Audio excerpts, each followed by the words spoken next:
everybody, I'm Tom Vassell. And I'm Roy Kennedy. And today we're taking a look at Mayhem. I think that's the name of the game. Yes. Because there's Looney Tunes Mayhem and there's Teen Titans Go Mayhem. But I don't hear anyone just call it Mayhem. I don't know. Maybe that's a thing. Yeah, I don't know. Maybe the team behind it does. But yeah. This was part of a CMON Kickstarter, which was a really kind of an odd project because there was 3 games, these 2 and Scooby-Doo, but the Scooby-Doo was a completely different game. It's a cooperative family game. Right. This is get 2 characters and beat the stuffing out of each other. Right. And try to do little other things to get points. But yeah, that sort of stuff. So we like skirmish games. For sure. Yeah. I mean, we both are big fans of Summoner Wars, but there's lots of them. There's Unmatched, there's Funkoverse. Oh, for sure. This is kind of in the line of those. Let me show you briefly about how it works. So in this game, you're going to be playing 2 characters. Now I'm showing you the 4 characters that come in each of the base sets, although there are extra characters that come with each of them. For example, my favorite Teen Titan Beast Boy is not here, but he comes in multiple forms. In one of the expansions, you can get other Looney Tune characters.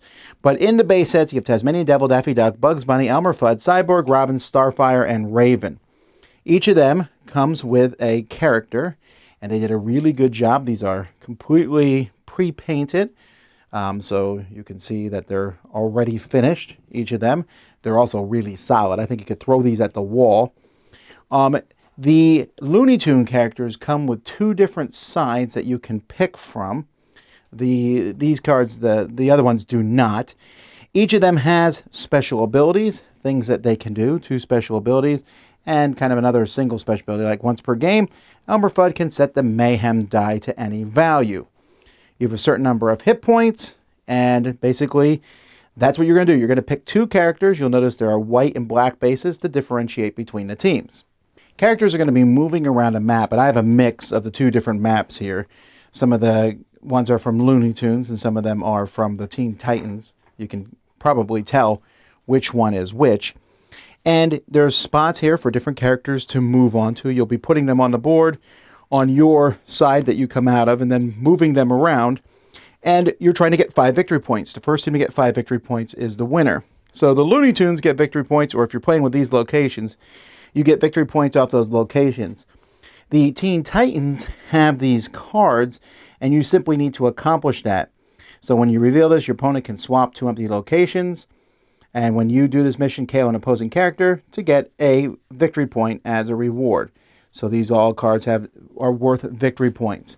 So you're going to be running around, punching each other, attacking each other, shooting at each other, and accomplishing missions to get these 5 victory points. So as I said, 5 victory points is the winner. You get a victory point by accomplishing those goals on the cards or on tiles, and by every time you knock out an opponent's character. Now, what players are going to do on their turn is first the Mayhem die is rolled. This Mayhem die is going to show different numbers on it, and this is the amount of damage that characters will do on this particular turn. You're also going to roll 2 dice. Each team is going to get 2 dice, and then you're going to take turns placing those dice on a character and activating that character, doing whatever it says. You can always move the character. That's something you're allowed to do for free. But this, for example, lets him shoot off a flamethrower. And since it's 5 or higher, he can shoot it off again. Body armor would give you a shield. But if it's a 3 or higher, instead, you get a different ability. And so there's a lot of different symbols here. So you can notice this one here is basically just attack someone next to you. This means you can attack somebody else. This, you can do poison to the other team. And there's all sorts of tokens that are included with the game to show these different things. You can lay traps. You can put up barricades for people not to go through. And each character has very different things. So on your turn, you're going to activate a character. You then will activate the other character, unless one of your characters is knocked out, in which case you can activate the same character twice. So initiative is whoever goes first each round is whoever rolls the lower numbers, which makes sense because if you roll low, you're not going to get your special abilities. You'll also be drawing cards. So there are Mayhem cards that you'll start with at the beginning of the game. And these cards, and there's a different deck for each of the 2 sets, will allow you to do different things. This one, Fire 2, or opposing characters cannot enter or exit your bases this round. Or one of your characters KO'd, their teammate moves and gets a shield. So there's all different cards that you can have. You'll start with 7 of these, but you're only going to have a hand limit, basically, of the cards that are there, which for most of the time is 4. Characters who get knocked out come back on again, as most of these games are. You'll place the activation dice, optionally move, use your abilities, then your opponent does it, goes back, and once both characters on each team have activated, you go on. Your first person to get 5 victory points is the winner. So the fact is, when this comes out, it's going to be compared to those other games. Oh, for sure, for sure. There's the simplest of these games out there is probably Battle World. Oh. The Marvel one? No, maybe, it's a cooperative but that's game. not really skirmish, so. All right, yeah, then maybe it's Funkoverse. Funkoverse is pretty simple. Funkoverse is pretty simple, too. And there's also some comparison, because these figures remind me of the little Funko figures. Yeah, they have. That's one thing about this game is the miniatures in it are extremely good quality. Like, I love the miniatures for this. I think they all have great sculpts. I think the paint jobs on them are amazing. It's a good toy factor. Yeah, for sure. It really is, if you have kids who want to play with these. And I think they did a good job picking universes that mesh together. Looney Tunes is classic Mayhem, and Teen Titans Go is silly. Is the exact same thing. It really is like a follow-up to Looney Tunes. If you've never seen Teen Titans Go, you're not going to see anything about superheroes. You're just going to see them arguing about who's ordering pizza. Yeah, just really. I'm not kidding. Stuff. That's like a whole episode. And that kind of comes through in the game a little bit with the cards and the different jobs. You have to do all sorts of different stuff like deliver pizza or everybody get in the car and drive across the map, that sort of thing. Yeah, the theming is sort of there. You know, like Elmer Fudd will shoot at somebody.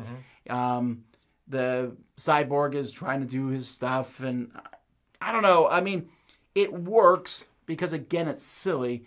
Where I come into a problem with the game is the randomness.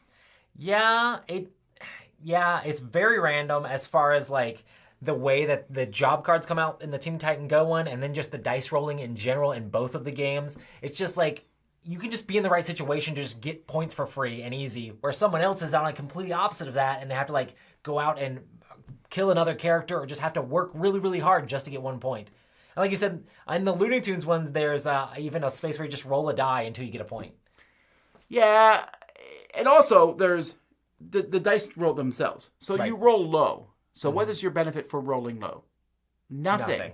You go first, but that doesn't matter if the other guy gets 2 actions to your 1. Right, yeah, for sure. Just rolling high is always better. There's not really any way to mitigate the dice. And even the Mayhem dice. So, okay, I'm right there in Roy's face. I'm about to punch him. We roll it. I'm hitting him for 2 damage. Yeah. Like, oh, well, should I not hit him? And you're like, well, that's part of the strategy. No, it's not, because this game isn't really strategic. No. You just run around and do the things your card tells you to do in the Teen Titans. Or in this one, you run around and go get victory points. And you hit the other person. And that's fine. I don't mind it being simple and light. Right. But when you combine it simple and light with some extreme randomness, and then the rules are not particularly easy. No, it's kind of a convoluted game, but then everything that you can do in the game, the choices don't feel very meaningful either. It feels kind of like vapid almost, as you're like, okay, I guess I move forward, or I guess I try to do this thing and see if I get a lucky shot at doing it, you know? And it didn't give me like a feeling of like doing anything very meaningful in the game. Don't get me wrong, I like randomness, I like chucking dice all. It just felt like you didn't do a lot in this one, and then the choices, things that happened to you were extremely random. And like we said, this is a crowded market, and there's a lot of amazing games kind of in this genre, and other games that have that cool toy factor as well. So, did you try this with your kids, right? Yeah, and I played it with my girlfriend, who's a huge fan of Teen Titans and Teen Titans Go as well. So yeah, I mean, I don't know. I feel like kids could play it, but they will get a little bit like it's not like a kids game. I think you are going to have adults there to help teach as well. There's a lot of keywords, a lot of symbols, and then you roll a lot of tokens. You're right. There is a lot of tokens. And I think some people are going to like it, but I just think, again, it kind of pales. Why would I pick this over Funkoverse, which is so much easier to teach and play, and also has the same mixing of genres. It doesn't have these two. So if you're a huge Looney Tune and Teen Titans Go fan, well, this is this game you're stuck with, because they're not in the other games. Right. But I'm going by gameplay. Right, for sure. And it's okay. It feels like it could have been bigger. Like, there's a lot of things I'm like, okay, why do these characters have only 2 slots to put dice? Why don't some slots make smaller numbers more valuable? why can't I have more than 2 characters per team? Yeah. Why there's nothing. It feels like there should be more. It just felt like the core way you get points in the game just felt off to me. That was the main thing that was just like, well, this is lucky, so. And knocking someone else out is difficult. It's and that really gives hard. you a point. Yes. While the mission might be like, be in a spot at the right time. Move 1 space to the left, so. Yeah, so for me, it's a 5. I want to like it more. I like the figures. I like the, and it's not, I didn't hate it. Right. I just didn't like it. And it bugs me because it looks so gorgeous and everything. And I like anything that lets you combine stuff like this. Yeah. And it just, for me, the luck was too strong. It's actually a 5 for me as well. I mean, if like my girlfriend or kids really want to play it, I would play it. I'd throw it back out on the table. But I just feel like it's just going to be, the choices are so not a thing that it feels almost more of an activity that I'm going through the motions playing it than actually like getting into the game and being excited for it. But the miniatures are amazing, so. There is that. Alrighty, well, that's Mayhem. I'm Tom Vassell. I'm Roy Kennedy. And that's all, folks. Booyah.